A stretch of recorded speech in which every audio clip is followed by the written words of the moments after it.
Right, welcome everybody. Let's get started. It's just about 7 o'clock. Okay.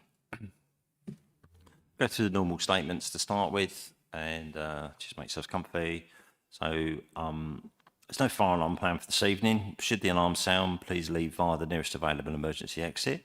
Two of the closest exits are through the glass doors, that's behind you and to my left, and through the double doors onto the riverside behind you. Please muster in all circumstances at Tower House car park. Members of the public are welcome to make their own recordings of the meeting using whatever non-disruptive methods they think are suitable.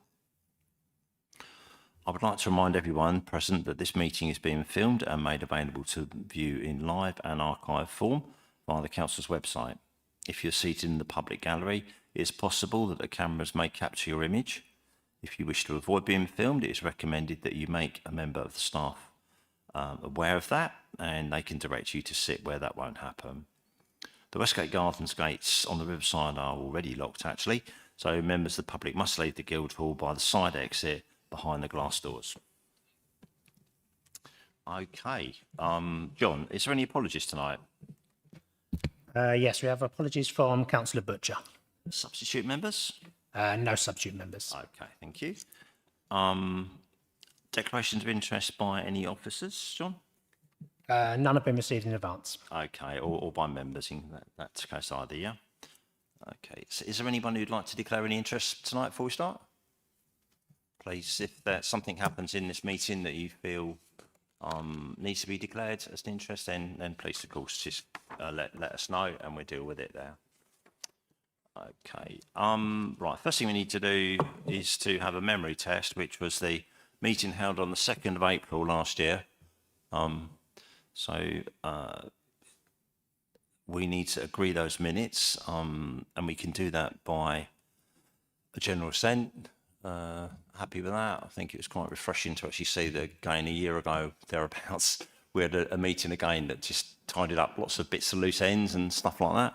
A little bit more content this time, but it was useful to know that we do that. And as always, we need to keep our constitution as up to date as we possibly can.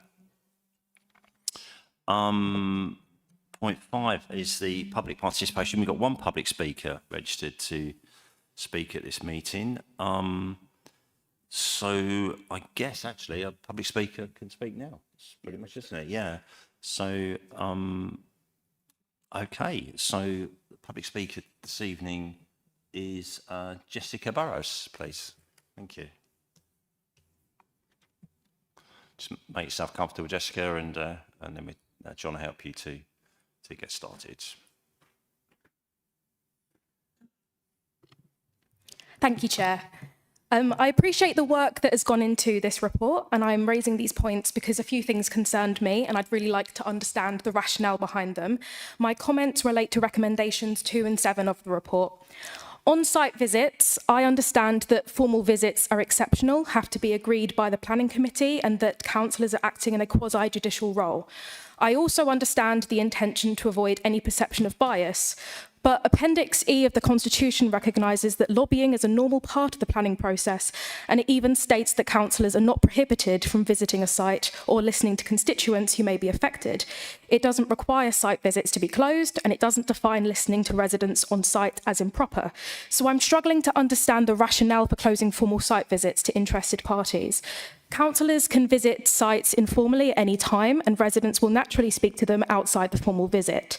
The formal visit is the one moment where everyone is present together on site and where residents can physically point to the blind corner, the slope, the access issue, or whatever it is they live with day to day. I'm not sure how closing that moment reduces bias, so I'd welcome some explanation of the thinking behind that recommendation. Turning to recommendation 7, I understand the need for neutrality during election periods, and I appreciate the intention behind the proposal.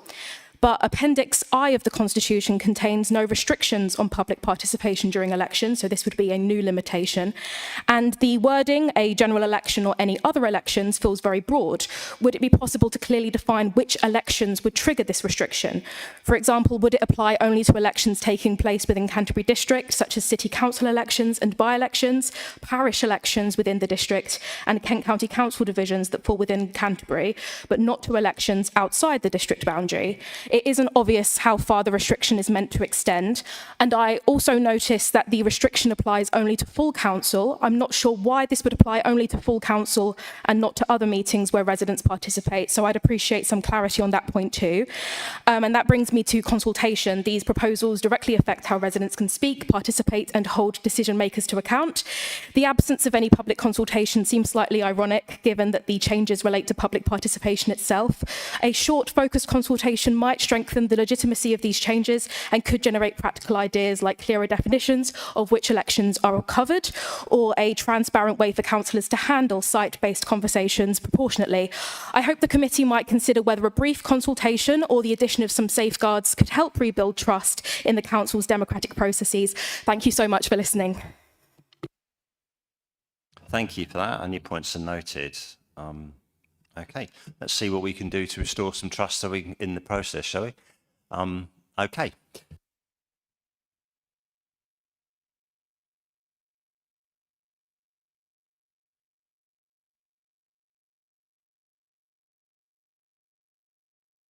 Okay. I think actually the best thing to do now is if I ask Matthew to do an overview, we'll have a think about that, and then I will propose and seek a seconder from the floor before we start our debate. Is that okay with you, Matthew? Yeah. Okay, John. Thank you. Let's do that. Thank you, Chair. Good evening, everyone. Yes, as the Chair said, this is a once a year review this year, which I take as a positive sign of itself. Good audit practice shows that there is regular review of our constitution. The way that it tends to work here is that as issues arise during the year, we make a note and see if there are ways in which we might enhance the constitution to help with our own procedures and decision making. This year, you'll see there are a handful, 9 recommendations. I'm happy to take you through each of those, perhaps one by one, and we can debate and make sure you're happy with them. Thank you. That sounds like a good plan to me.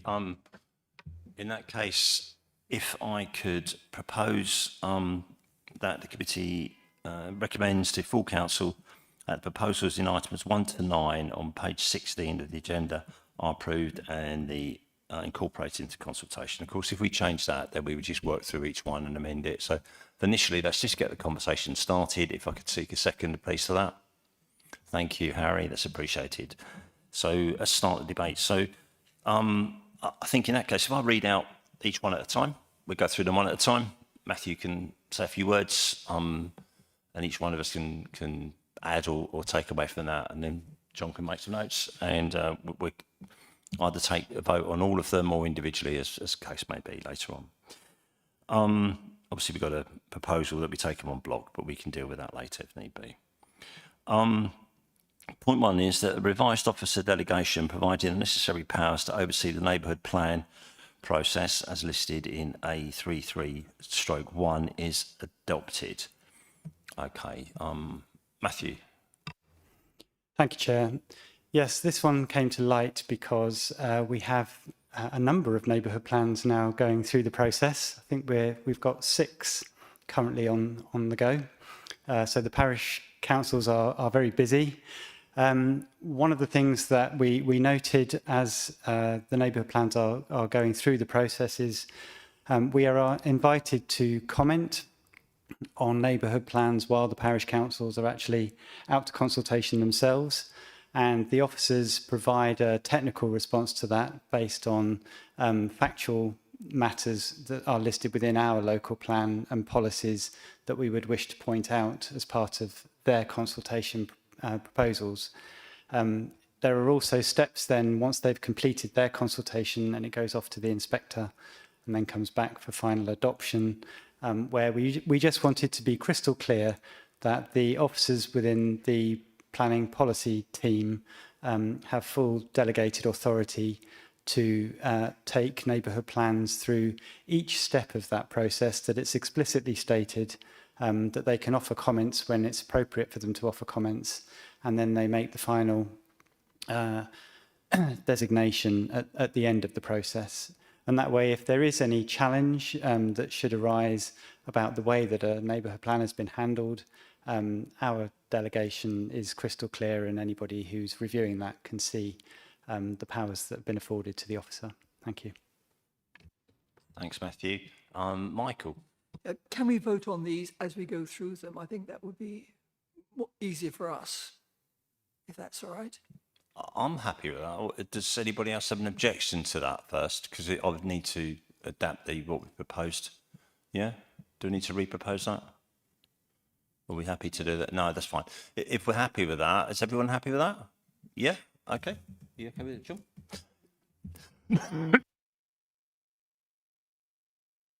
I didn't make me cough, actually, Michael. It was just the thought of it. Okay. That's fine. Let's have some comments on that first one then. Has anybody got anything today? It's fairly technical, but is anything concerning that? No? What we're doing is asking officers, they're just absolutely clear that the officers are in charge of that part of the work, and it doesn't need to come outside, which is what they're doing now, but it's actually making it clear. Happy with that? Okay. Okay, let's take a vote on that then.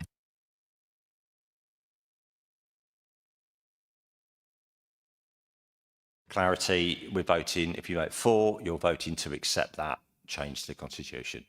Yeah? Did you want to say something? Yes. Yeah, just very briefly, I understand obviously we haven't got any town councils yet, but they aren't specifically mentioned in the Constitution. You know, should we have some in the future, then obviously on the details, it says specifically parish councils, but don't mention the town councils, whether it's worth including at this point. I think that's probably not needed, but it could be, couldn't it? It's not a bad point, actually. I think given the fact that inclusion might be sensitive and possibly leading, I'll wait until anything has been agreed, and then yes, we can go through the whole constitution and add where needed. It's probably a good point. It's probably absolutely stacks of references that would need to be tweaked on that. So, yes, Rachel. Do we not have a town council in Fordwich? We do. Yes, point well made. Thank you.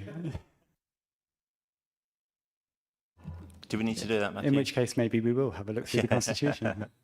Okay. Thank you. Yeah. In that case, we make a reference to it appropriately in the wording. I think that's fine. Yeah. Okay. Let's do it on that basis then. Thanks.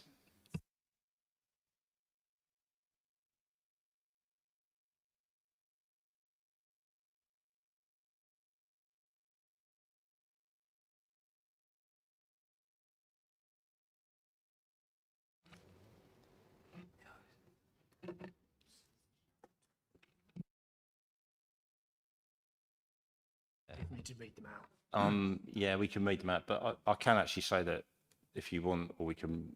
Have you already voted for it? Yeah, sorry, it's not here. It's taken. Yeah, no, that's fine. Everyone has voted for that, and we will try and get it on the screen next time. But that's fine.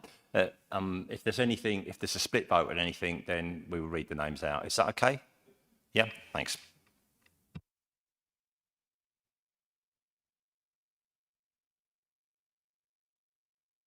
Simon Ward is not here. That's why he's not this second. Okay. Right. Point 2 then. This is the one that was spoken about by our speaker, Jessica. So this is one that's probably got a few things that we need to get absolutely clear in our minds to make sure we're happy with. And this is that the new planning site visits protocol, Appendix 2, be adopted in place of the existing arrangements. So, Matthew, if you give us a bit of history on that and the reasons why, and those of us that have been on planning committees will probably have a view as well. So let's take it step by step if we can, please. Thank you, Chair, and can I thank the public speaker as well for her comments. It's always nice to have some engagement on the Constitution, so appreciate it. Yes, I did wonder what you would think about this one. So it's out there for your discussion, really. Site visits. Site visits have always been quite a difficult part of the planning decision-making process. They used to be, a long time ago, they used to be part of a sort of a subcommittee arrangement, and we received legal advice that was not actually a very sensible arrangement, that actually the site visit should be sitting outside the formal decision-making meeting arrangements. So we ended up with something of a hybrid arrangement, which is what we've got at the moment, where when a site visit is voted upon by the committee, the officers then write to interested parties who are then able to attend the meeting. They have an opportunity to speak at that meeting, but there isn't the same level of transparency about how that meeting is conducted or the formality that you have within the arrangements that you have within the chamber. And the thinking behind the purpose of a site visit is it should be for exceptional reasons only. Most of the time, the information that you receive within the planning committee report, through the written representations that you have access to, through the lobbying that you will no doubt receive while applications are working their way through the consultation process and beyond. All of that is where the public engagement ought to take place. The purpose of the site visit should be solely where, for whatever reason, what's in the report and what's in the presentation that goes with the report, which includes quite often photographic evidence as well of the site. For some reason, if that is not felt to be sufficient for the planning committee to make the decision there and then by exception, they might vote to hold a site visit. So the sole purpose of that site visit shouldn't be to rerun the consultation process or to hear lobbying or speakers. It should be solely to familiarise yourself with aspects of that site, to be able to ask questions of the officers unencumbered and without any influence or side conversations, which are strictly forbidden when you're actually sitting in the chamber discussing the application, in order that then when you come back into the chamber and you are then back here under public scrutiny in terms of the conduct of the meeting, the minutes, the webcasting, the public gallery, the ability for public speakers to come and make points, all of that then is conducted again in full transparency. So by having a closed meeting, which is what's proposed here, when you organise your site visit, that will then be arranged by the officers. Only councillors on the committee and the officers will be present. You'll be able to ask any questions that you like without any sort of concerns about whether the questions could be perceived as sort of leading in any way. And in doing so, you're then, I hope, able to bring everything that you learn back into the chamber, and then you'll be able to communicate that.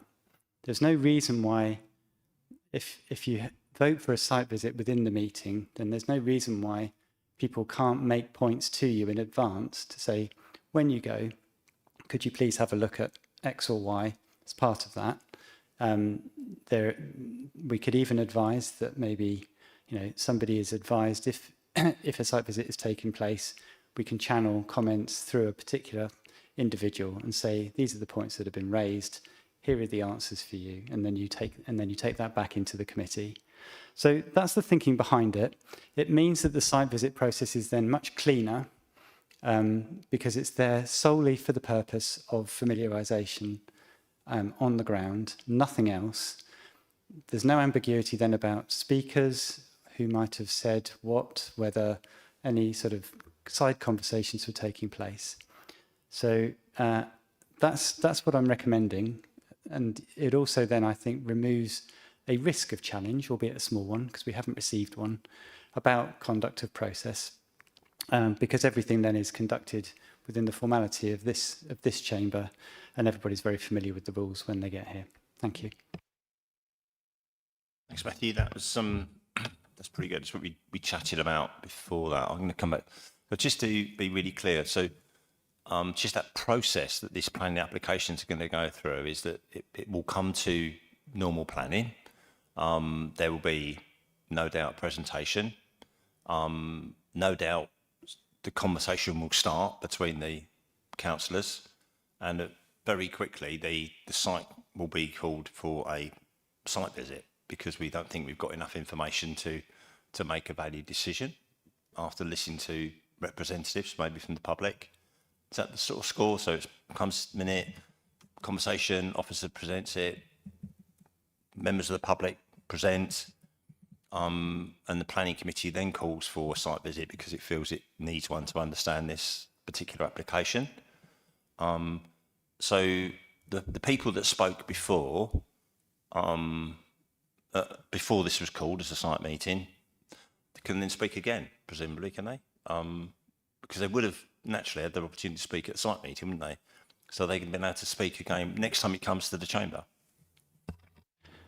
They would, subject to your views on the next recommendation, which is looking to lift the ceiling on the number of times that a member of the public can speak at the committee. By making that an unlimited number, then however many times it comes back here, so long as there's a space available for them, they can come and make their points. Thank you. So that adds to that clarity point that that you were saying, that it's every time that it comes up to speak in public, it's a recorded meeting, in this chamber, with minutes being taken, recording being taken, whether that's the public speaking or councillor speaking, isn't it? So each part of that debate. I've got Beth, I can see that, and then Mike and Mike. Mike. Okay. Let's take it in the order I said. So it's Beth, Mike, and then Jeanette. Okay, thanks. And then we'll just take it that way as I saw it. So to clarity there. Thanks. Thank you, Chair. Sorry, Jeanette, I think you might have got in there before me. I wanted to just speak in support of this, actually, and say that I agreed with what Matthew said, that as a member of Planning Committee, one, site visits aren't common. They don't happen every application. And secondly, that there does seem to be confusion from the public as to what can happen at a site visit, what the purpose of it is, etc. And actually, while this may look like it's reducing engagement, I think it's increasing transparency, so everyone on all sides of the planning application knows what to expect, and the rules of engagement, if you like, so that people can't feel they haven't been heard because they know that's not the appropriate time to be heard, and what is the appropriate time, and that there may be, and I say that subject to the next item, there may be more opportunities for them to be heard. So I think it's really helpful. Thank you. Thanks, Beth. Mike Bland, please. Yeah, I mean, like Beth, I think this is a very well worded amendment, a rule, a way of wording it. That by analogy, I mean, on the licensing committee, which I'm chair of, we do, when we have hearings, have site visits to premises where we're considering a licensing application. The way in which we manage those, because they almost inevitably mean that we have to actually enter a premises, which is a slightly different scenario from all of the planning ones. But the way we manage that is, of course, entering the premises means that the owner of the premises, who's typically making the application for a license, gives us permission to enter the premises. But all the members of the licensing committee are quite clear that they're in there not to interview the applicant or be lobbied by the applicant or the applicant's representative, although applicants' representatives clearly, obviously, try to do such. But they're there for a fact-finding thing. It is a fact-finding mission, if you wish, to actually see what is the layout, how is that premises sorted out, what are the problematics about it, and all the rest of it. I mean, I think, and not all licensing committees do this, but I think there's a big merit in that kind of fact-finding thing on difficult questions of licensing, and I would say on planning. Sometimes a planning application can be simply dealt with at a planning committee. Lots of planning applications are dealt with before planning committee, but a planning committee can deal with most of them. So when you have a planning committee site visit, you're talking about one where there is a lot more information that the members need to see and have. And I do actually think it's a strong merit that the members can actually see and undertake the site visit without being lobbied, because that enables them to make their determination about facts, for them to actually find out what the facts are and take those facts back. They're then lobbied at the planning at the meeting, at the planning committee, and all the rest of it. And I understand that it's then discussed there. But I think Matthew's got the right balance here between enabling members to have a site visit where it is going to assist decision making, and not getting lobbied where that won't assist decision making, as long as the site visit is actually focused very much on finding out facts of the matter. And I think that's really quite important. So I'm in favour of it, and I'd vote for it. Thanks, Mike. Mike Sole this time, please, and then you, Jeanette, straight afterwards, please. Thank you. Thank you, Chair. I mean, I may have been elected here 4 times, but I've never sat on the planning committee. So I'm very keen to hear what members of the planning committee think about this. Having made that statement, I'm a bit more wary about this. I've not heard evidence as to what's wrong with the current system. Have there been problems? You know, have we been at situations where members of the planning committee, you know, have been, significantly lobbied in an inappropriate way, if you like? So, I'm curious as to, do we really need to do this? I could see a situation where at a planning meeting, perhaps a parish council come along or a resident come along and raise a point, and the planning committee think, well, actually, that's interesting, and that's not dealt with by what's in the papers. We need to have a meeting to actually see it from that point of view. And if it was a parish council that raised something, I think it might be helpful then to actually have them on site and say, the reason we've raised this is if you stand here and look at it that way, this is a problem. Or there's a ditch down here that may not have been obvious from the plans or something. Or look how the land slopes, or whatever it might be that isn't clear. And I'm concerned that things may still be missed at the site meeting. And I suppose my next point then really is, do we know what the planning committee think about this change? Have the planning committee themselves been consulted? And if we were to throw this back at the planning committee to have a view, and they were to come up with something different to this, what then is the process? Would we have to come back here as another governance committee to approve something different? So I'm not convinced at the moment, but I'm happy to be convinced by colleagues on either side. Thanks, Mike. Appreciate that. Jeanette, and then you, please, and Ian. Yeah, thanks. Michael. Yeah, Michael as well. Yeah, I've got Jeanette, Michael, Ian, and then Rachel. Yeah. Okay. Thanks. Thank you very much. I'd like to ask if this could include having the ward councillors on site, because for the very reason Councillor Sole has just said, we as ward councillors are able to say, look at the way this slopes away, look at the number of lorries that come through. If you look in the distance there, you can see this, that or the other, which will affect potentially a planning application.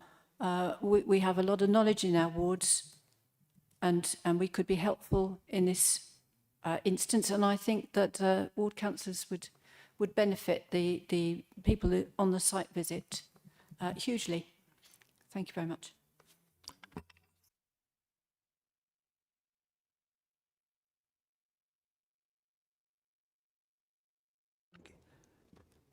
I can't support this change. I'm back on planning after quite a long break, and I find it very useful on site visits to talk to the local residents and the ward councillors, and you pick up things which you don't pick up at the committee and which are not in the report. And I think this is a step backwards, I'm afraid, so I cannot support this recommendation. Thanks, Michael. Ian, next please. Thank you very much. I'm going to cite a specific instance, if I may. Recently, we were asked to approve a paddle court at King's School. We went on a site visit. The site visit was very interesting. There were a lot of people present. I've been on a number of site visits on the planning committee, and I've never felt that I've been unduly influenced, but then I probably wouldn't.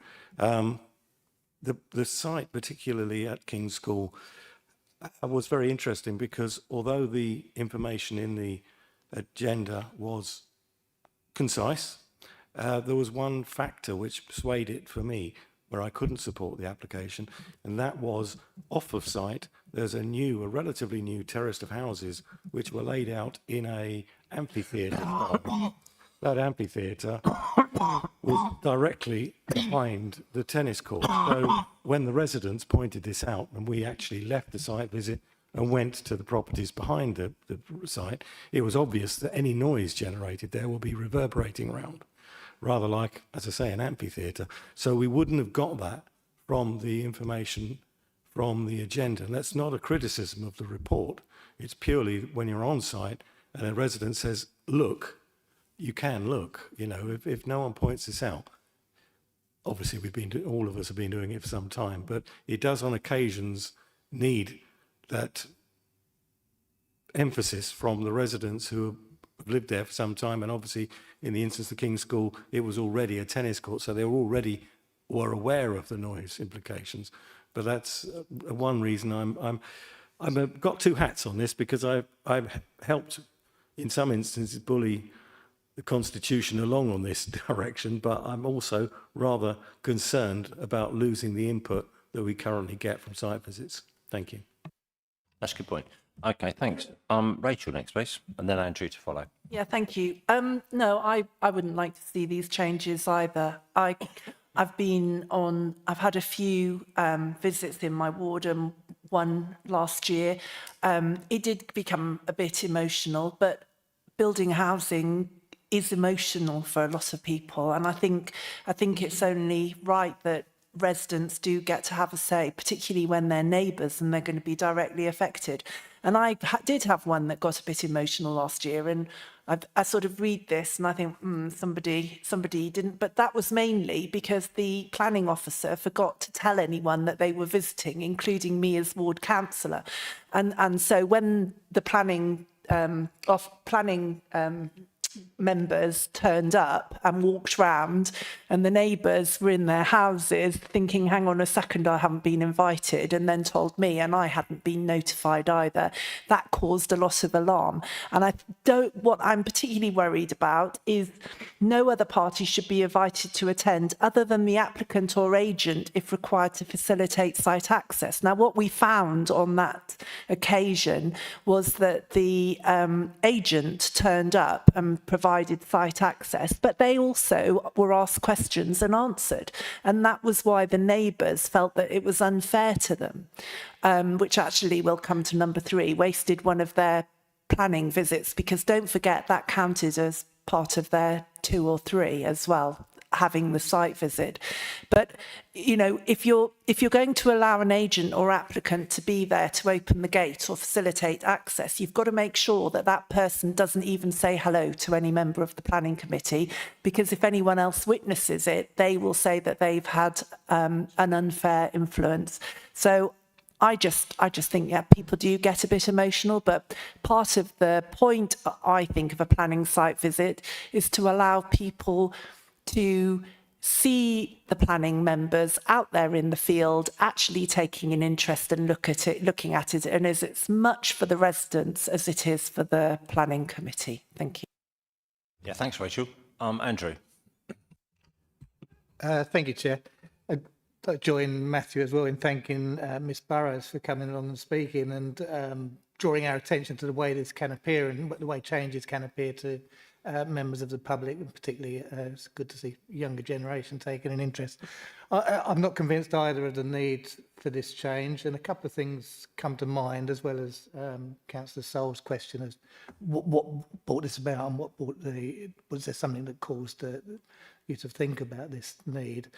But I also remember discussions at a recent full council meeting where we were told that the LPA is a completely separate entity to the council and we can't dictate what they can do and can't do.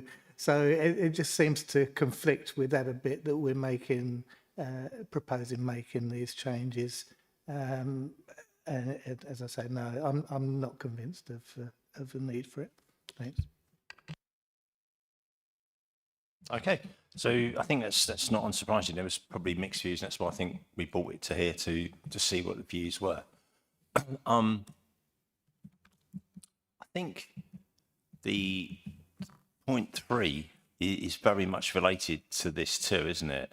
It was there as a sort of a balance into that. So we deal with it separately as well. But so what I'm getting the feeling is that the status quo feels right for a lot of people. I'm feeling that some people are aware of the point of view that we can, at some point, be caught out by this, and you know there'd be a piece of legal, advice will be saying that it was an unfair site visit or whatever, and I can certainly feel. Alan, has that ever happened? No, and I wonder. No, it has never happened. Yeah, it's probably never happened, Michael, at the moment. But I think the reason were with that or I not. think it's immaterial. Yeah, I mean we've got some pretty litigious things. So Sorry, can I ask, Yeah, is of that course you it's can. never happened here or it's never happened per se? Because I think those are different. If it's happened in lots of other councils, I think it should be taken into consideration, even if it hasn't happened here. you know the answer to that, Matthew. So I think what we're... Do you want me to just summarise some of the points as well? First of all, thank you very much for the contributions. And I think, clearly there is a difference of view here. So maybe there's something to take away from that.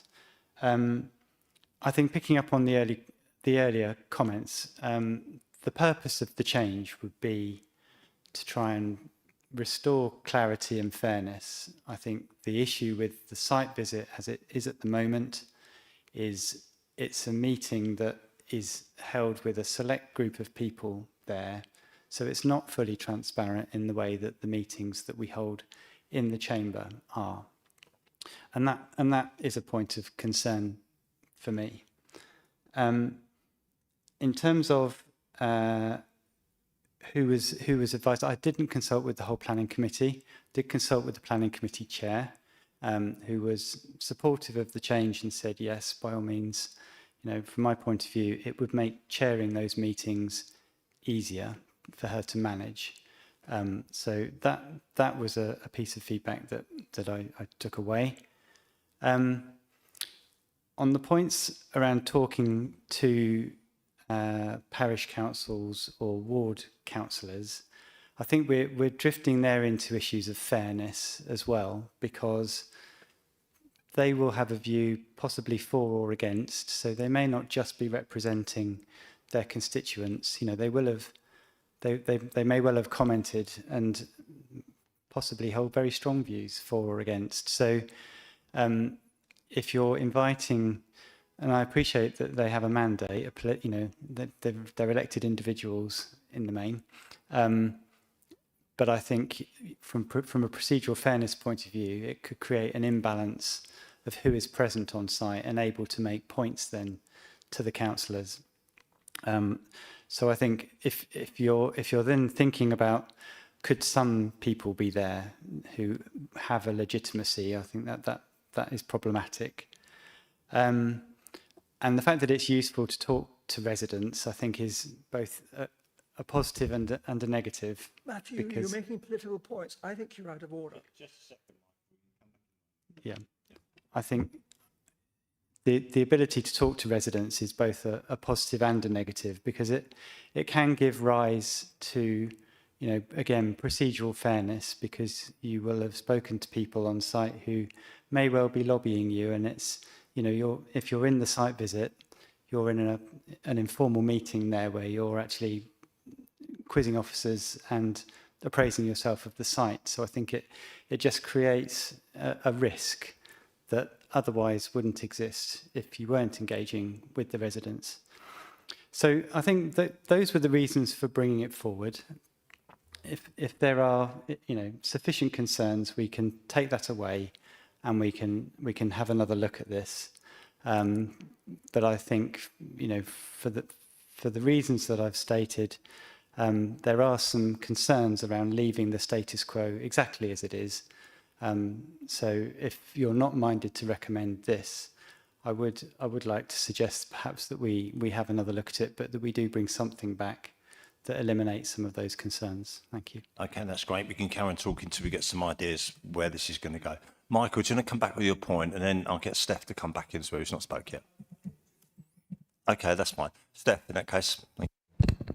I was really close to liking this, really close, until it came to the applicant or its agent would be able to open the gate or allow access to the location.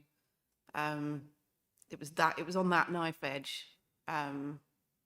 If you're going to allow the applicant in the vicinity, that doesn't seem fair if you're not going to allow a ward councillor or a parish councillor. Parish councillors would be perfect.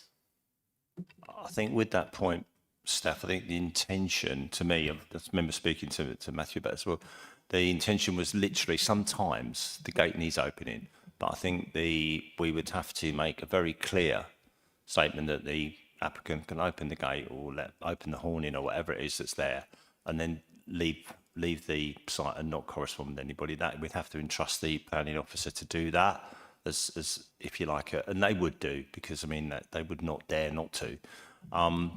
Public perception is, though, whether we trust them or not, the public doesn't. I think if we can't trust the planning officers, then we've lost the start with them, to be honest about it. So I think that's absolutely true that we would do that. But it's the point that we had to make. There's just a clarity of working. It could in fact be any one person to open a gate, farmer, whatever. So, but yeah. So with that in mind, we would have to make sure that was clear. I do agree with you on that. Ian, please come back. Thank you very much, Chair. Going back, you know, Highstead is fairly high on our mind because, you know, we had the problems, as Rachel alluded to, people being invited or not invited at that particular occasion.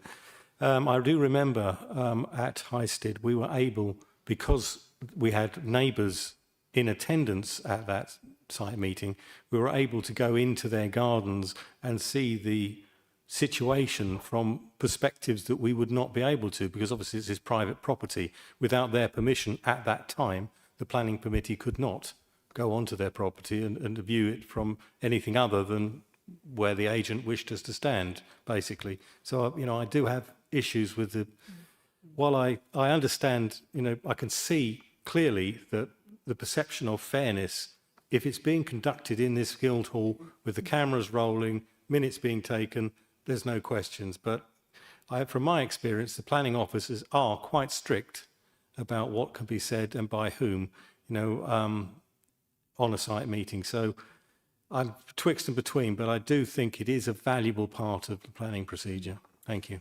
Thanks, Ian. Appreciate that. Do you want to just come back on those clarity points, Matthew, and then I'll just a little bit summing up. Just to say that the protocol is clear that the only reason that the applicant or agent would be on site is to facilitate access, not for anything else. And similarly, it does include the idea that if somebody wished to view the site from a neighbouring property, then so long as prior consent has been agreed or obtained by the officers, then that is also acceptable. Yeah, so I think they are important, I think. And just as a personal thing on that, I've been to probably just about 2 or 3 2, I think, maybe 3 site visits in all the years I was a councillor. It's pretty rare. And I found it a dreadfully uncomfortable experience, to be quite honest. And I think I would have quite welcomed that insulation from it. And also the point about the balancing of the conversation that you have on site becoming some sort of unminuted, unrecorded representation, really, like sitting behind that mic on site counts as a way of speaking, doesn't it, under the current rules? And I didn't find that comfortable. There's no record of those conversations that have been said on site, those speeches that have been said on site. I found that somewhat unnerving. And also nobody's there to say what you did or didn't do. We've just got away with it, I think, frankly. So there are some ups and downs on it. But what I'd like now to think, because we've got just a few minutes, and there's points that you're uncomfortable with here. If we're going to take this away and think about it again, it's an option, we can do that. But what would you see as the best options? You know, you've heard those options now. You know, we are the governance committee. We should be minded to understand the governance of the council in its general sense of the word. You know, do we feel that the risks are worth taking? Do we feel that those risks need mitigating? Or do we feel that we just let it roll as it is? You know, and those, I think those points are, I think we need to understand what we would find acceptable and why. Because, you know, we've had a chance to change the constitution now. We don't have to, but we can. And if in 6 months or a year's time we end up in a legal situation, then okay, that's what we do, and we just get over it and move through it. But we need to understand why we made the decision we made decision now, and we can do something or we can't. So just any views that you would like thoughts about, really. So if I go to Ian, Mike Soul, and then Michael Dixie, please, in that case. Thank you. Thank you, Chair. Basically, I think the risk is worth taking. It is, as you say, can be uncomfortable, but given that planning is tightly controlled, this is one of the occasions where the public do get to see us in a relatively informal setting. They get the chance to put their views firmly if they wish to. And at the end of the day, we are the planning committee. We're there to do that, in my view. So I think while it's uncomfortable and it's, as you say, fairly rare, I think it is an important part. Thank you. Okay, thanks, Ian. Mike Soul, please, and then Michael Dixie. Thanks, Chair. I think the more information that members of the committee have available to them, the better decisions they will make.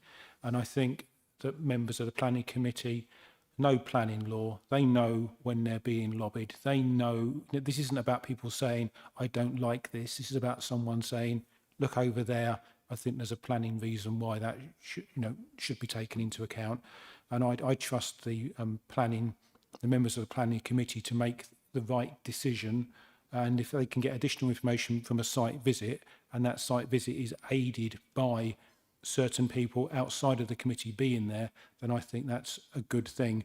It may be that, if we think there's going to be issues, there needs to be better management of site visits. Perhaps more officers need to be present just to make sure that things are dealt with in a certain way, if there's concerns about that. But it just seems to me that we are trying to find a solution for a problem that isn't really a problem at the moment. And I would not be supportive of this in its current state. I'm not saying that things are perfect as they are and changes may be needed. I'd like this to go back to be looked at again. I'd be really keen if the planning committee members were all involved in a decision on this, and that they could have their own views on it. So, yeah, my thoughts are that I don't really think we need to vote on this today. I'd say we just sort of agreed not to talk about it anymore and pushed it back for further work on it. Fine, Mike. Thanks for that. And Michael Dixie, please. Thanks. I've got nothing to add to what Mike said. Let's go to the vote, please. Okay. I think it's Rachel and then Harry, was it? No, just Rachel then, please. Thanks. Yeah, I think just have a look at it again or leave it. I think the rules of engagement are very clear on a site visit. People, interested parties that turn up, it's made abundantly clear to them that they should not be speaking to the members of the planning committee or getting involved in anything. We know they do because that's all part of their engagement, but it usually ends up with weird types of sign language of sort of pointing over there. And we've had site visits to a strategic site where no one was allowed to say anything. So I think people are very clear on the rules of engagement, and I think members of the planning committee are very well versed in their roles, and they're not going to be, you know, taking on little snippets of information where they shouldn't be. So personally, I think just leave it as it is. So that's really good. So I'm kind of doing sums in my head, and I think we'd probably split more or less down the middle, you know, from thoughts with views there. A couple of things I've taken away from that is really about clarity on the site visits. You know, I think that's really somehow we can clarify that potentially if we take this way and think about it. Also thinking about whether the site visits are properly supervised. Otherwise, do we need to be more specific in maybe saying there should be at least 2 or 3 planning officers or something, whichever is maybe more important. So there's not a planning officer's not put in a compromising situation either, which I think is really important because there's usually 2 of them. Most, I think, then that's probably okay, but it should be, I can't remember, to be honest, whether there's 1 or 2. It felt like it was, yeah, well, there you go. So there could be an option, couldn't it? That's something a little bit, they would be in a very uncomfortable place, wouldn't they, if they were actually put under criticism as well without that. So, yeah, there's some things there to look at.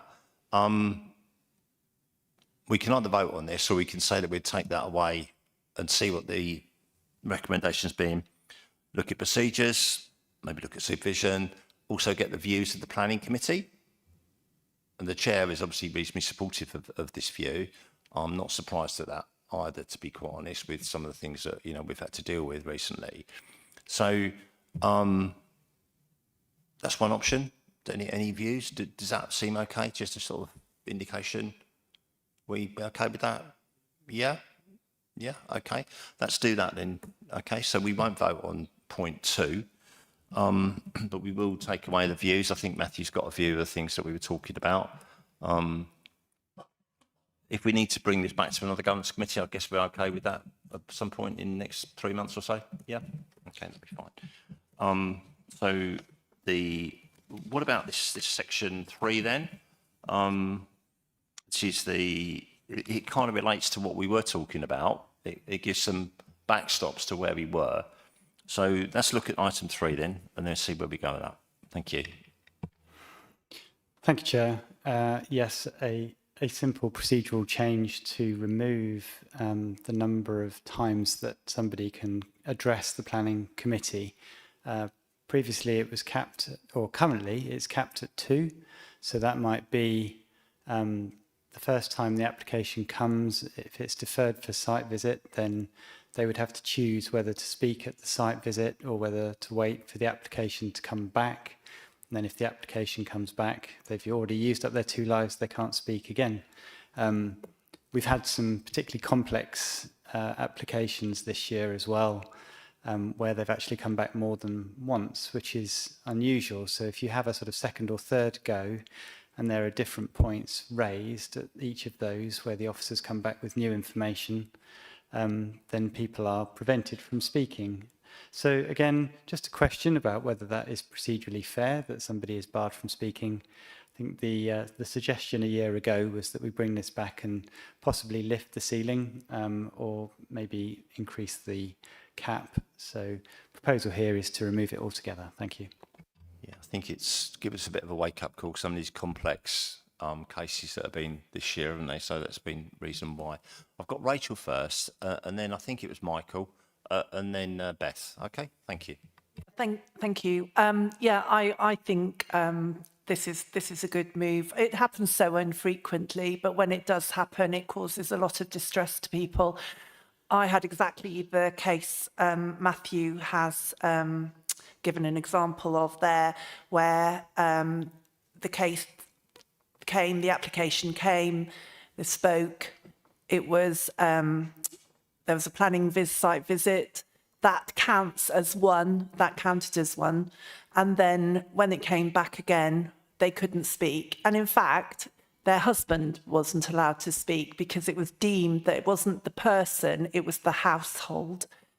So that was even more. And I ended up trying to speak on their behalf because I can as ward councillor. So I had to try and get all their points, which was difficult, into a speech. So it doesn't happen often, but it causes huge upset when someone is told that they can't speak, particularly when the planning visit didn't even go properly. So, yeah, I would like to see this. It's not going to be a case of every week the same person turns up. It's really a rare thing that this happens. But I think where planning is so contentious and where people, as I said earlier, get very emotional about it, it's only right that we give, on those rare occasions, that household, not an individual, it's a household, the opportunity to speak again. Thank you. Thanks, Rachel. Good point about the household and the person, isn't it? I think it's the way our constitution's written, isn't it? Yeah. So, okay. Michael, that's wasn't it? Thanks. Thank you. I fully support this recommendation. In fact, the cap was only brought in about 10 years ago, wasn't it? Less than that was it. And I think it was fairly controversial being brought in then. And I think it should be thrown out, the cap. Thank you. Thanks, Beth. Please. Thank you, Chair.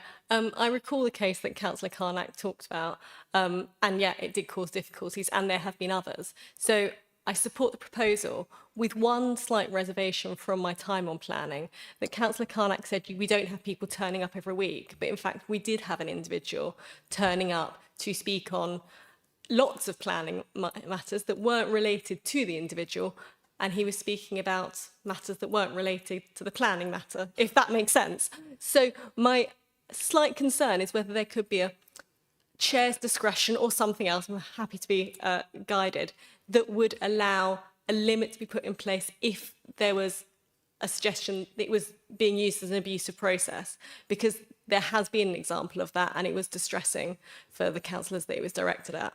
Thank you. Yeah, I remember that. That's a good point, actually, Beth. I think that's probably sounds sensible. Rachel? Yeah, I apologies, I forgot about that one. But then I think that's vexatious, isn't it? So that's a different, you know, I think there might be something that can be done generally about vexatious behaviour anyway. Yeah, I agree. That was vexatious, but I don't want to set an expectation that that behaviour is acceptable. Yeah, I mean, that's a good point, and maybe we can just think about that, or whether there's something else in the constitution we ought to be bringing out to Chair's point. I don't know, really. It's you know, I guess you could be a bit robust over it. Matthew, do you want? Yes, I think I'd want to take that one away, to be honest, because it puts officers in quite a challenging position if we are subjectively deciding when somebody is being vexatious or not, and possibly leads us open to challenge on our own procedural fairness then about why somebody has been declared vexatious. It can become very nuanced when you're actually trying to codify why somebody is or isn't. So I wouldn't want to agree something on the fly tonight. Thank you. Sometimes a little bit of robust chairing might do that as well, but where we go. Ian, thank you. Yes, thank you. I was accused by the said person of being high on drugs at the time of the meeting, so I am aware of whom we are speaking. But yeah, I think, again, it happens so infrequently that while it's unpleasant, I feel we just suck it up and get on with the job. Thank you. Yeah, thanks, Ian.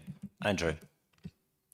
Yes, definitely support this. It seems completely unfair in view of recent cases where people weren't allowed to speak. But another reason why 3.7 should be removed is that it says persons should be allowed to speak at meetings of the committee or at one committee and one site visit, which seems a bit odd that they were allowed to speak at site visits. So obviously it won't be relevant if we remove that anyway. Yeah, point being, of course, Andrew, you will recall you said about this being a hybrid that was way back, because it was a subcommittee meeting that was hybrid into this thing. And this is why we're trying to, God knows how many years later, probably we're looking at this again. So it's history's dealt the cards on that. So we are starting from a point way back before our living memory, so to speak, almost. So it's not anything. This is the whole point about looking at the previous one as well as this one as well. So that's fine. Did you want to add anything to that? No, we okay with that. So in other words, if we vote for this, then we are lifting that cap on talking at planning. Yeah, thank you.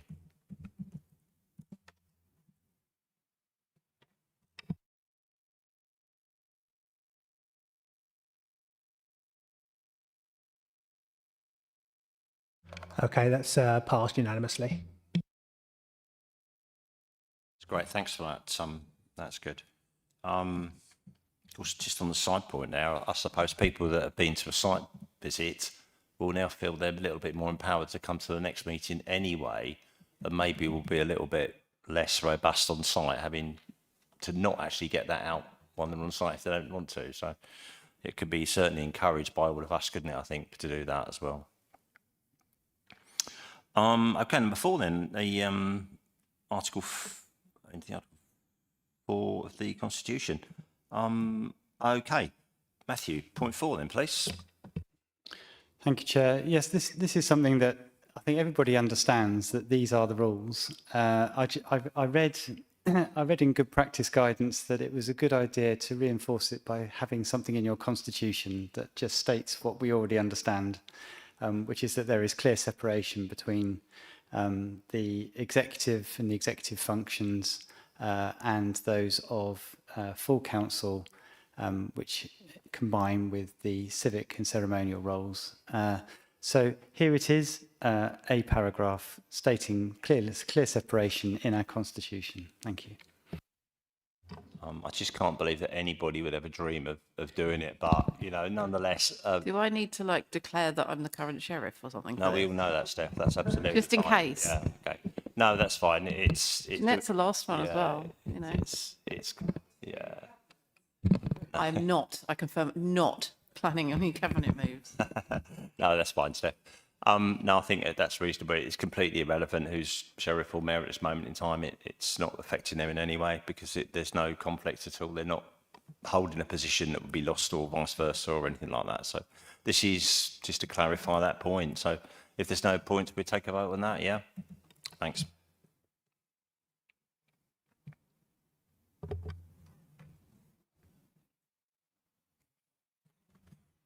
That's carried unanimously. Okay. Right. Okay. Now, this is a fascinating and interesting one. And this has got to the point I always thought was like, okay, we messed this up God knows how many years ago. And this is suddenly somebody's been spotted this. So I'll leave it with you, Matthew, to have a tongue-in-cheek conversation about this point. Yes, here we are talking about sunbeds in the middle of March. And, you know, yes. Well, there is a delegation needed to allow our enforcement officers the ability to enforce if underage people are using sunbeds against the legislation and the license that the outlet has been granted. So that delegation was found to be missing. It is needed. Therefore, we're just regularising here by adding it. Thank you. Can't say any more, can we? That's just the way it happened, and let's sort it out tonight if we don't mind. Thank you very much.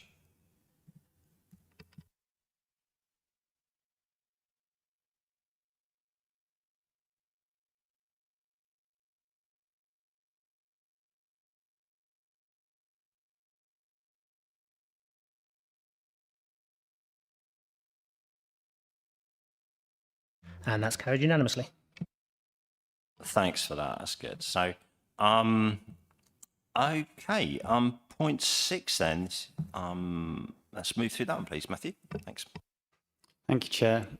Yes, this one was raised in response to an incident in a London borough where a licensing committee was held, and a committee member hadn't been formally appointed to the committee through full council. So the question then arises, well, what do we do? Most of our appointments, we get a recommendation from the group leader notifying head of paid service that they wish to make a change to committees, and we wait until the next full council meeting, we report those, and you all note them, and at that point we make the change to membership. There was then a question which, again, this hasn't ever arisen in Canterbury, but I think it probably was the reason things didn't go quite as they should have done in the London Borough, was what happens if you need to make an urgent change, maybe because you've got an issue with quorum or something of that ilk. Is there any facility to be able to make a change to committee membership between council meetings? Because otherwise you can be stuck not being able to hold your committee meeting. In the case of licensing, your panel is a panel of 3 with a reserve. And if so, what do you do? Your processes are holding you up at that point. The workaround, which a number of councils have, is to delegate authority, which council can do, delegate authority to the monitoring officer in an emergency situation to approve the change to committee that otherwise full council would normally do. So I would expect that probably for the remainder of our existence, this won't be needed, and we will probably just ratify all changes through full council in the normal way. But just in case it were to happen, thought that's a useful thing to have in our locker if we need it. We would have the ability for the monitoring officer to make an urgent officer decision, publish it, noting the committee change, and then it's all legitimised. What happened in the London Borough was they had to hold the meeting again because the decision was challenged because the member on the committee wasn't allowed to sit. Thank you. Thanks, Matthew. I'm assuming that in normal way of this would be an urgent decision, therefore it must be reported at full council anyway by, presumably in this case, the monitoring officer, yeah? Yes, so we would note it at the next full council meeting, and we would note the fact that the decision was taken. Yep, that's fine. So any thoughts on that? I've got Matthew and then Ian, please.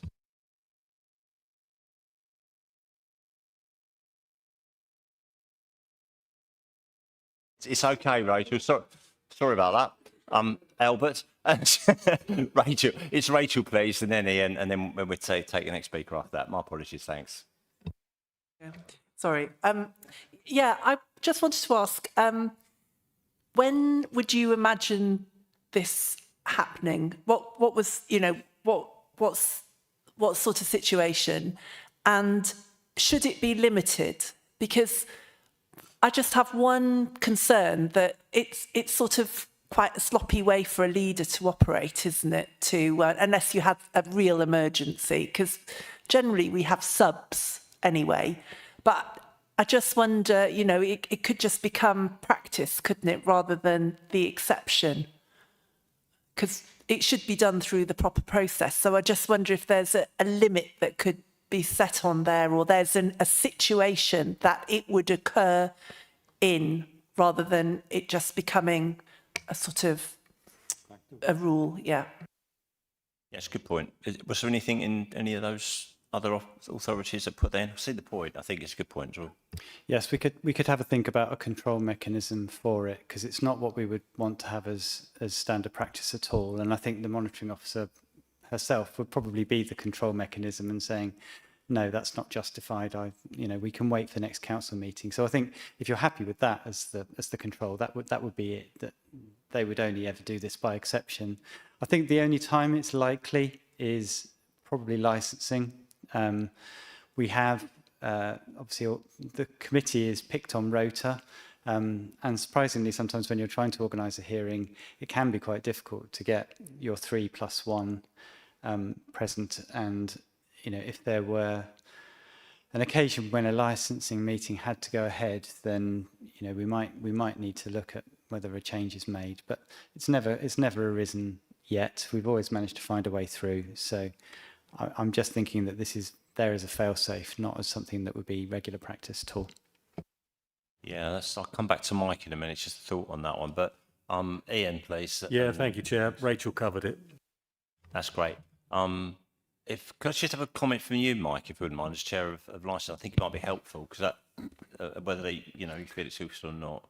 I think it's a very useful fail-safe, and I think Matthew's right. Actually, I can't imagine the monitoring officer being somebody that can be pushed around by any leader to actually sort of replace somebody at a whim. Certainly least of all me, and certainly not the leader of the council either. So I do think it's not a bad idea that the monitoring officer is given that kind of responsibility. And in doing so, it's not a bad idea to actually say there is this kind of expectation that the monitoring officer does say no when it isn't absolutely necessary. Yeah. I guess we're going to always vote on it in council anyway, aren't we? To endorse that. That's perhaps the wrong word to use, but that would need to be done. Wouldn't it? All of these recommendations will go forward to full council for a final endorsement. So that would be an appointment in the interim, wouldn't it? And then endorsed by all of us voting for it at the next council. Sorry, I've lost track of where it was. It was Mike Salt and then Jeanette, please. I just think it's unlikely that someone would be asked as an emergency to go on to licensing because they then realise they hadn't had the training to do the role anyway. And I think that's the problem. I don't mind having this as a backstop, but I don't really see it being used that often. And I think that the monitoring officer should, be instructed this is an emergency only, unless almost as if unless that committee cannot progress, then we need to wait to full council and do it through the proper channels. It's a good point, actually. Okay. Yes, please, Jeanette. Yeah, sorry, this is sounding like that I support Mike Saul tonight, isn't it? Sorry, but you said half of what I was going to say. In addition to that, this monitoring officer may well not do that, and I can't imagine her doing it. However, in future, a different monitoring officer might not. So we're relying on the person that's in the post at the moment, is what I was thinking. Also, is there any reason why we can't train up more of the councillors to do council licensing? None at all. Make a list. I think that's the answer, Because Mike, if there isn't were it, really? more to choose from, I the situation may not arise. I don't have a problem, to be truthful about it. If we are running a bit short, then I'm sure we'll all take a bit of a thought on that. Michael, you'd be much happier with the bigger pool of people, wouldn't you? I'm quite happy to go ahead with this. Let's be realistic. There are certain councillors who have had the training, but they're not on licensing now. So actually, if you were to want to get somebody to go on licensing quickly, you could actually sort that out. They're not on the sub list either. That's the truth. The other problematic is that there are all sorts of reasons why some licensing things get held up in terms of timescale and timetabling and stuff like that. And there is a risk, albeit a minimal risk, because our officers are pretty good about managing this, that applicants actually can take the council to court on some of this because there is legal limits around this. So in the case where the council might be facing a possible failure to actually make a decision about something, and therefore the applicant is in a strong position of going to court and getting the licence when maybe the licensing committee might want to say no anyways, you don't know. In that situation, it gives a little bit more robustness to the council to avoid court action and actually get a licensing thing heard and dealt with. If something happens, if you had a sudden number of COVID cases amongst the licensing committee and people can't make it and all the rest of it and so on and so forth, actually calling on other people in the council that have had the training to actually sort of fill in under this scheme would be helpful to avoid court action, is my view. It's unlikely to happen, but it's a bit of a safeguard. So basically, if we vote for this, we're really acting for a safeguard, and we send a strong message to be communicated to the monitoring officer in whatever text is appropriate, that we feel this is definitely to be used only in exceptional circumstances when we're likely to be in difficulty as a council for not making decisions. So thank you. Let's have a vote on that, shall we?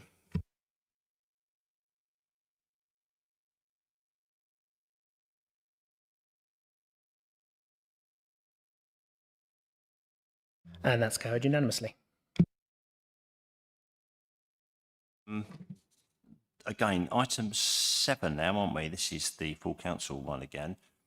And again, the one that Jessica mentioned in her address to the committee. Matthew, there's some good reasoning behind this that might be helpful to explain as along the line, if you don't mind. This would be good. Thanks. That'd be really good. Thank you, Chair. And once again, thank you very much to our public speaker for drawing this to attention. So just a point on the heading. It says submission of questions and motions. That should say questions and petitions at full council. First of all, just to address some of the comments made by the public speaker, the reason why it focuses on full council is because that's where public speaking on petitions and questions can then be used as a means of submitting petitions into the council at a point when there is heightened sensitivity because of the fact that we are in a pre-election period. So I think just to explain the rationale for why this has come forward, what we're looking to do is safeguard the council's political neutrality by temporarily restricting questions and petitions once the election is announced and we're in the pre-election period. And the thinking behind this is it protects both officers and members from the risk of inadvertently amplifying politically sensitive issues during the pre-election period within council meetings where council resources are being used. That will protect both officers and members, particularly officers, because publicity during an election period is a key issue, and officers ruling on procedural matters connected to petitions and questions can be a particularly difficult thing to do. If, for example, a petition is allowed, then who is speaking? Are they an active campaigner? Are they a candidate even who might be standing for election?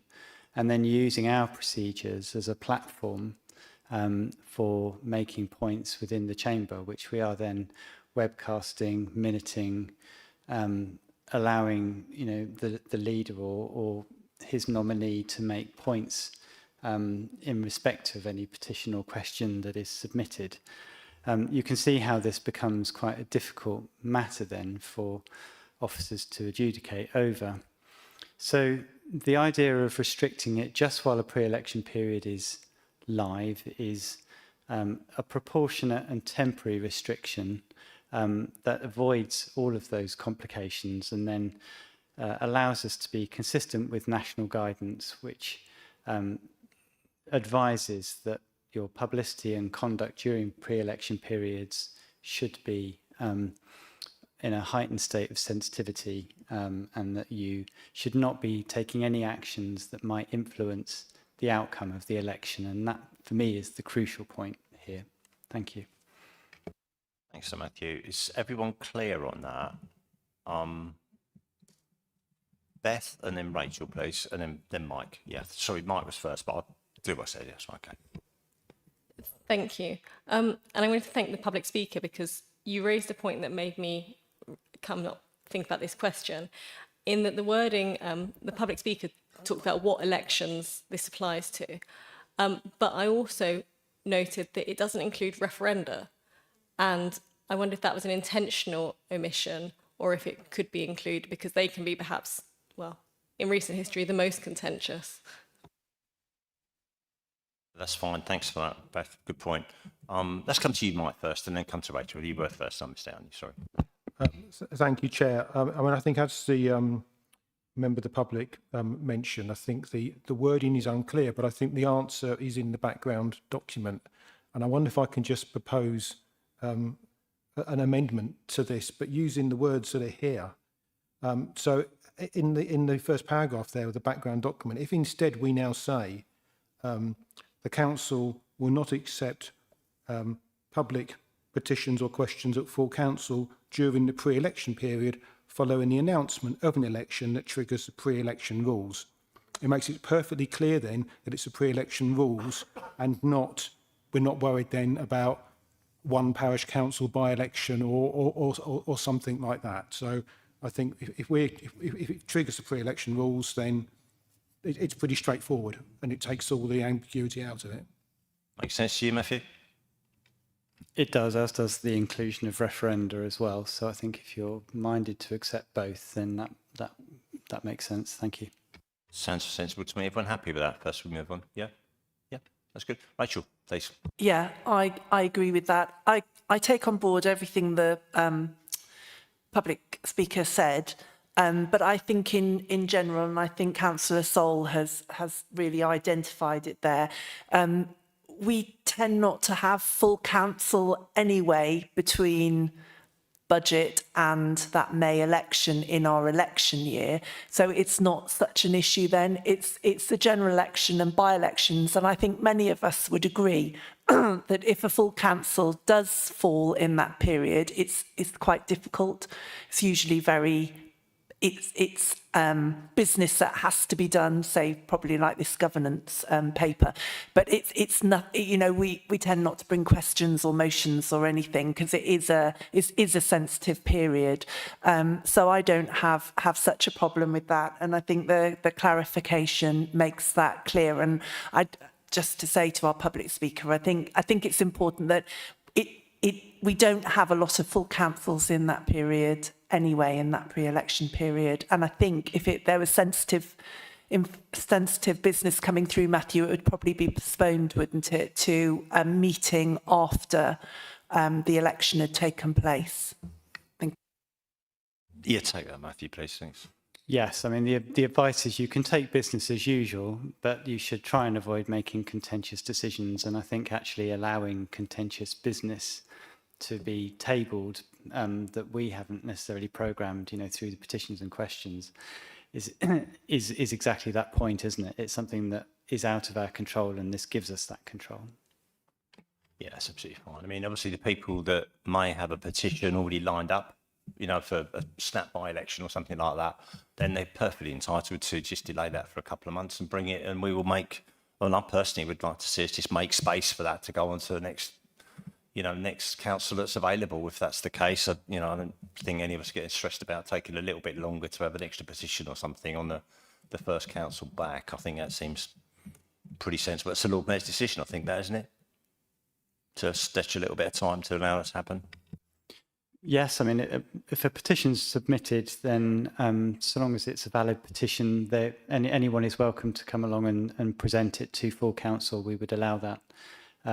So, yeah, we wouldn't have to make any exceptional rules. We just would have to postpone it, and they would have to make their points without doing it through our council meetings, which, of course, anyone can do. Yeah, it makes sense, doesn't it? So that if it's something that doesn't even relate to the election, you know, which would be stopped from happening, that can make sure we make space for that straight after it. It'd be fine. Yeah, and I think, you know, the other thing I'd note that politically, it's on both sides, because you might want to put something there that you could then amplify as a party with the story, or you can go in there as the opposition and putting something in you want to amplify your opposition point. So both sides are equally affected by this, rather than equally going to gain, if you like, by doing it. So I think you're absolutely right. And years of our democracy have made this area of what we call purdah, and I think for the right reasons, really. So I think this is probably just a sensible clarity that people know what they're doing, really. I've certainly been, you know, people have said to me, you know, this is a good idea, why don't we do this? And I've said no. So probably Rachel's done the same as a group leader. But, you know, that it doesn't mean to say that all leaders would do that in the future. You know, this is a clarity reason. So thanks for that. Okay, so if we've said everything we can say, let's have a vote on taking that on board. Thank you.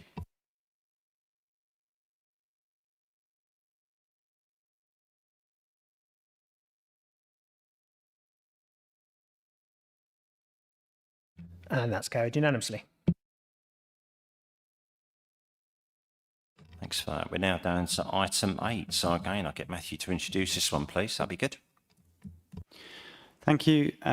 You will be familiar with the fact that we have adopted a protocol for managing demonstrations. I just thought it would be helpful if we actually embedded that within our constitution so that we had an opportunity both to make the public statements around the fact that we do support the right to peaceful protest, absolutely, and we will provide opportunities for public participation at our meetings, but that we cannot, should not tolerate disruption at our meetings, and will take action where that occurs. I think there's a balance, isn't there, between your ability to hear what people are having to say and not feeling intimidated when you are in this chamber and are able to make sound decisions without any concern for your own welfare or that of anybody else. So what we're doing here is hopefully just embedding something which is already in place. It contributes to our support for councillors through Debate Not Hate and other similar campaigns as well. And I think it's useful to just remind everybody that whilst we welcome protest and demonstration, there are limits to how far that can go within the chamber. Thank you. Do you agree with that? Just before we start, I think the overview committee just a few days ago, Billy, classic example, but you know, it was fabulous. People were there, they made a noise, they outside, they peacefully come in, they put their banners up, and absolutely they made their point, and that's absolutely right and proper that we take that on board and to do. But a great example of proper behaviour, you know, to be, you know, that's what could be wrong with that. We're councillors, we take the ducking and diving, and that's fantastic. So it's not being restrictive in any sense of the word, is it? But of course at Swale Borough Council there was a different story altogether, so as we all know. So I think we understand what it's about. And just the other final bit before I come out of that, I think I've known that we've shared our protocol with other local councils, ones that may or may not be part of a new unitary authority with us in the future. So, and if we're all going to try and run those, I think within a year or so, we should have run a few problems and sorted a few things. And I'm sure we're going to come up with a really cracking policy that will sit well with all the councils and the unitaries as well. So helpful to do that now, I think, and embed that in the way. So I see Mike saying say something, and then we'll take it from there. Thanks. Yeah, I just wanted to sort of add, because I think it's a good protocol, so I'm not critical of the protocol at all. I think it's really good. I do want to make one kind of point, which is I think it would be beholden on all members of the council in the context of a demonstration within the council building getting out of order, because some people do get out of order when they're doing a demonstration in the council building. If actually other members don't approach those demonstrators and try to calm them down, because whilst that's quite a good idea, it can in some circumstances inflame the situation even further. And I'm speaking from some degree of experience here of being subject to intimidation of one sort or another. And I would suggest that we have a protocol which actually means that the officers are actually dealing with that situation, and members keep themselves fairly disciplined to let the officers deal with that situation, because members aren't themselves always the best people to actually deal with it. And even though they've got good intentions, and I've got no question about good intentions, it isn't always the best thing to do. I think that's actually pretty much embedded now, isn't it? If there's a bit of clarity there, just check that out. It is, yes. So the lead officer for each meeting is the person who is expected to sort of take charge, if you like. They can take instruction from the chair as well in terms of whether it's time to adjourn, and so the chair would decide that, but in terms of conduct it would be down to the officer. The other reason, I think, for keeping councillors away from any potential conflict is that you are the decision makers as well. So you don't want to be seen in any way to be showing any kind of prejudice, bias, whatever it might be, that might then lead to a challenge that is completely unnecessary and avoidable. So allowing officers to deal with it hopefully removes you from it and keeps you neutral, which is where you need to be. Yeah, I think that's one of those things, Mike, isn't it? As this evolves, you know, this will become normal and better. Jeanette. Thank you very much.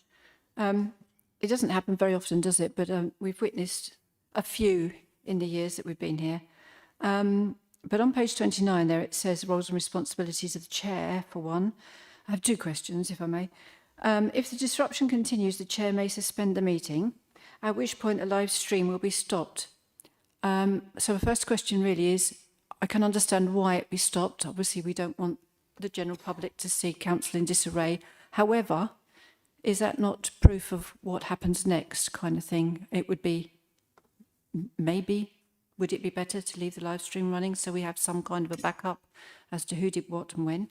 And the other one is the security staff provide reassurance and act as a deterrent, trained in de-escalation, but do not physically remove individuals.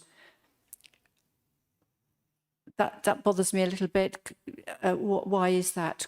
If they're security officers, would they be trained in how to remove somebody safely? Would that not be better? Thank you. I think we should just take that one if you can, Matthew. So I think we've got answers to that. Again, it's a good point, sir. Yes, I mean, in terms of the live stream, yes, it's not intended to be an evidence base. I think what we're keen to do is prevent it becoming sort of performative or grandstanding in any way. So basically, it's there to record the meeting. That's the sole purpose of our webcast. The meeting's not happening, we're not recording. So I think from that point of view, it hopefully de-escalates and allows us to then try and manage the process from within the chamber. And then as soon as we're back up and running again as a meeting, we'll start casting. The security officers, they are trained to do that. I think it's a question of whether they have the necessary powers to evict people from a public meeting. I know some councils do take the view that there are powers that exist. Our preference, rather than possibly risking further escalation, is to allow the police to take control of that sort of situation, rather than having security guards do it and then, possibly risking, I think, again, a question of us overstepping our remit. So we could get further opinion on our own powers, but I think we feel safer saying that that's a public order offence and it should be a police matter. Thanks for that. That's really good. So sorry, interrupting, but when you sit on that back row and you know they're immediately behind you, it can be quite scary. So it would be, nice to know that something is someone's looking after you somewhere. I think it's a good point, actually. I think as chairs, we ought to take that on board a little bit as well, because it's we're a little bit shielded. You still get that. It's that thought process, isn't it? So that's a useful point, Gillette. Thanks for that. And whatever happens, then into that point as well. So let's come to Ian and then Harry, and then back to you, Rachel, please. Yeah, thank you very much, Chair. Further to Jeanette's point about intimidation, we were at a planning meeting where before some of the protocols have been brought in, where protesters had large poles attached to banners, and we were sitting along that back bench, and we had to confront them because they were poking us and jabbing us and whatever. So Rachel, myself, and David Thomas were, face to face with some very angry protesters. I accept that that's what we do, but we were very much on our own at that point. There was no way that any officer could intervene because it would just inflame the situation further. So I do take the point that we do need these protocols. I would like to see, and I take Matthew's point that we don't want to provide oxygen for performance artists, by recording them and broadcasting them. but I would like to see a CCTV system that is running to capture evidence, you know, because a lot of these things, we had the fire alarm set off, you could argue criminal damage up to a point, but it was intimidating. There was a situation, you know, we had the planning committee where the person we alluded to earlier was causing all sorts of problems. And the problem with the system we've currently got, it only picks up the person who's active on the microphone. So anything occurring off of that field isn't recorded anyway. So, you know, it's really, it works very well for what it's intended, but an overall view would be appreciated for me as a councillor, because should we need any evidence, there isn't any. Thank you. So that's a really good point. I've got Harry next, and then Rachel, please. Okay, thank you, Chair. I wanted to ask for a clarification on the Chair's script. That opening, is that embedded in the Chair's opening remarks at the start of the meeting, or is that immediately following a disruption occurring, like when the Chair starts to address? And if so, I mean, I was just wondering if it is the latter one, is it worth maybe embedding it in the Chair's opening remarks instead, so that those boundaries are set right from the get-go and everyone knows where they stand during the progression of the meeting before any incident should occur? Harry, yep, that's fine. I think I'd let Matthew to come back after a couple. That's a good point there. Thanks for that. Rachel, please, and then Steph after that. Yeah, thank you. Yes, I'm pleased to see that there's more being done on debate, not hate, and we're still continuing with that as a council. I think one of the things that's come up recently, and maybe could just be strengthened on the supports the right to peaceful protest, is the amount of whooping, clapping and hollering. Not only does it slow down the progress of the meeting and it can be disruptive, so it's not helpful, but I think as a diverse council, we should accept that there may be members who are neurodiverse, or that we want to encourage people from all different backgrounds to join our council. And it can be particularly disruptive for anybody who is put off by loud noises or sudden interventions from behind them or to the side of them. And so that can be quite a lot for most of us, and particularly for those of us who've got severe hearing problems as well. But I know for others who have other medical issues as well, that can be difficult. So I just wonder if there's something we could frame in here so that people who come here, yes, they have the right to protest, but we're not just cardboard cutout councillors. We all have our own personalities and issues and backgrounds, and we shouldn't have to tolerate certain types of behaviour that are off-putting. And I know for some of my colleagues, they found that particularly difficult over the past year. Thank you. Thanks, Rachel. Yeah, that's a good point. Come back to that. Steph. Thank you, Rachel. The whooping does actually exacerbate my tics. So my Tourette's gets so much worse if there's an awful lot going on. So if I just sort of do that as something, then it's that. My point was, is there any provisions for protection for members of the public who aren't protesting? So, for example, there's a big rabble over there and then Graham gets toppled. Not just you, Graham, but other members of the public who are peacefully holding flexible placards that can't attack us, or is that not an appropriate place for it?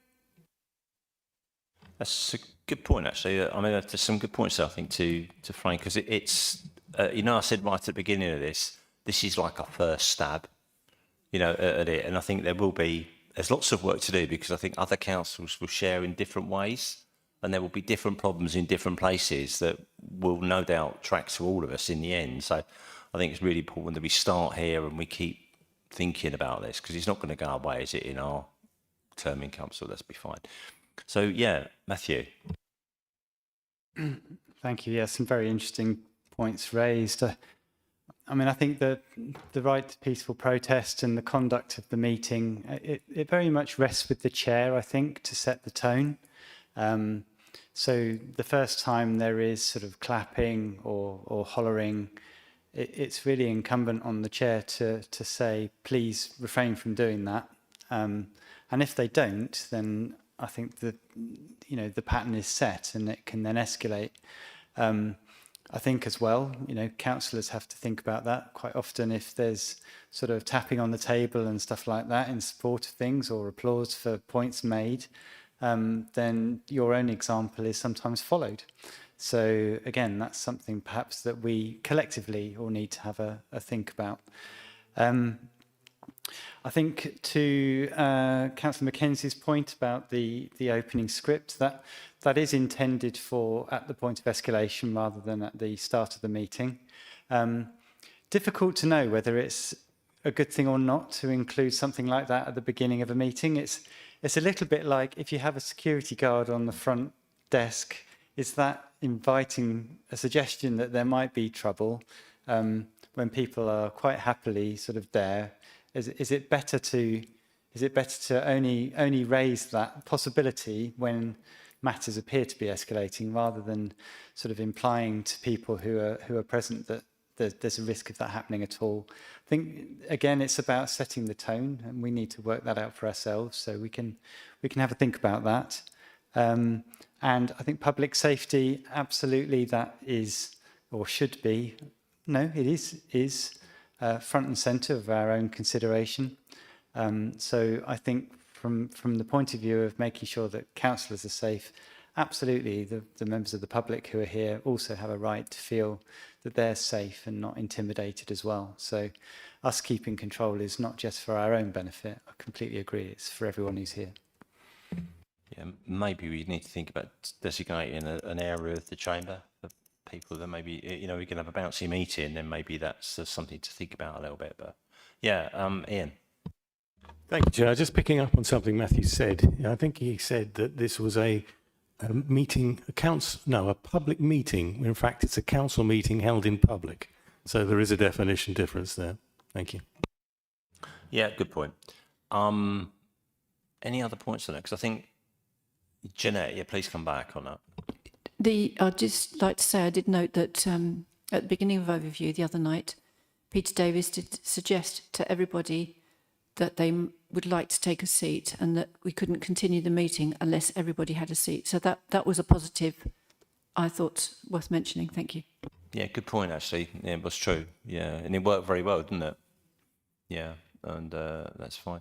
Yeah, so there's some good stuff. I think we learned that. I think this gives us the opportunity to embed that in our constitution. It doesn't stop us making changes to it or improving it or whatever. It just means that it's there and it becomes part of the expectations. And I think from our point, debate, not hate, and all that sort of stuff, it should be there, visible to everybody and nickable by any council up and down the country if they want it. And absolutely fine. Feedback in, it's two ways round, isn't it? So that's really good. Okay, if that's the minute, we will vote on that. So accept that we're going to put that protocol in our constitution and work with it.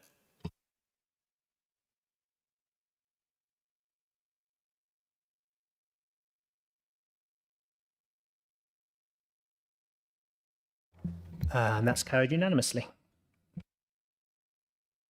Fine, and now we're on to item 9, one of the most exciting parts of this agenda. And Matthew will explain why it's so exciting. Thank you.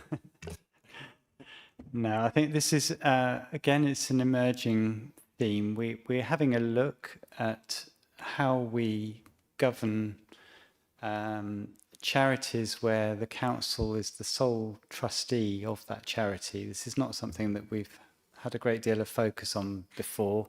It is very niche, let's be honest, and we don't have lots and lots of examples, but the good practice that we have looked at this year, and we're now reviewing our arrangements, is that the charity has to be seen to be independently governed and able to make its own decisions in the interests of the charity, which then feed back into council decision making.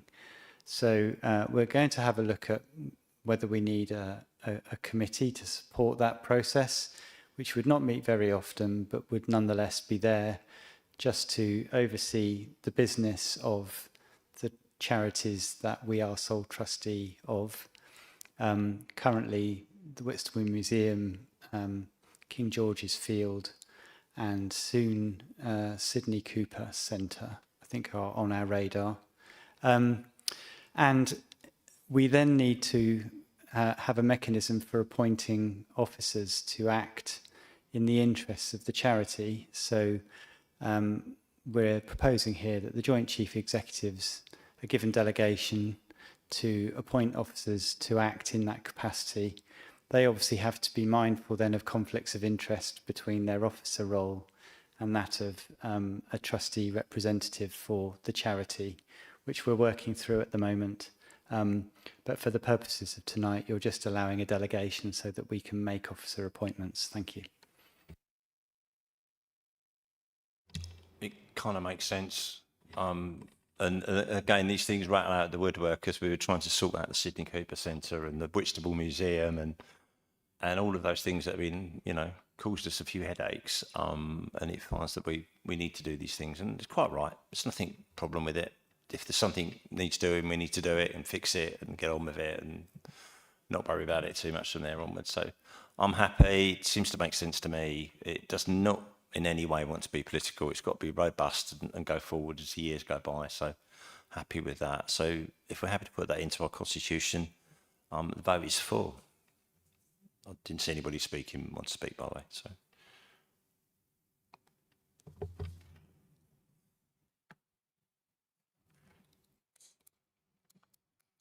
And that's carried unanimously.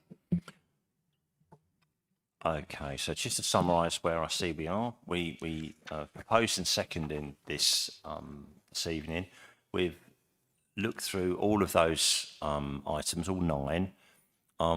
We've debated and discussed all 9, 8 of which we've endorsed as being put into constitution, and Matthew will now take away the minor tweaks and foibles that we discussed and the wording and all that sort of stuff. And when it comes around to the next council meeting, those will be added to our constitution.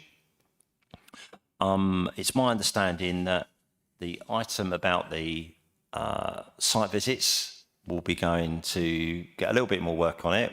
Matthew's made note there of the things that we talked about tonight.